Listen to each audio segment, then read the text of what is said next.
La majorité des agents de l'ambassade sont devenus des clandestins.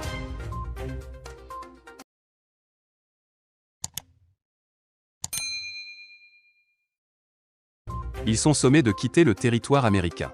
Charles Armel Matchou interpelle Paul Biya. Il y a quelques semaines, nous avions relayé l'alerte sur la situation déplorable des agents de l'ambassade du Cameroun aux USA.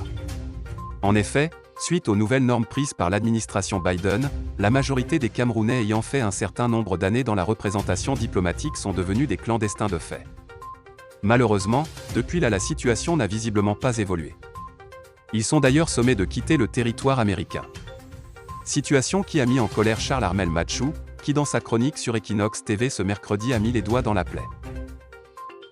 Je m'interroge en ce jour sur la question de l'irrégularité de la moitié du personnel de l'ambassade du Cameroun à Washington. Quel est le rôle de nos ambassades à l'extérieur du pays lorsque le Cameroun n'est pas suffisamment représentatif à l'international? Quel est le suivi que le ministère ou le ministre des Relations extérieures a avec l'ensemble des ambassades? Et est-ce qu'il suit l'évolution, les activités, est-ce qu'il se planche sur les dossiers les plus brûlants? Se demande-t-il. Quelles sont les stratégies mises en place par nos représentants diplomatiques, afin de promouvoir les relations amicales et de coopération entre les différents États? Pouvez-vous nous expliquer comment nos ambassades fonctionnent sur tous les plans, sur le plan économique, culturel, scientifique? Comment est-ce qu'elles travaillent pour redorer non seulement l'image du Cameroun mais aussi celle des compatriotes retenus de ce côté?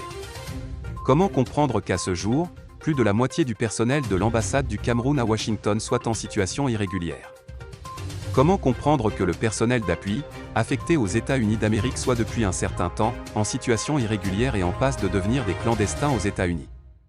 Situation qui trouve ses fondements depuis les derniers changements au département d'État américain sur la situation du personnel dans les ambassades sur le sol américain, a-t-il pesté. Il accuse ouvertement l'État de négligence. Comment donc comprendre la négligence et l'oubli de l'État du Cameroun envers les patriotes? N'a-t-on pas le droit de se mettre à jour et de suivre les règles des pays hôtes?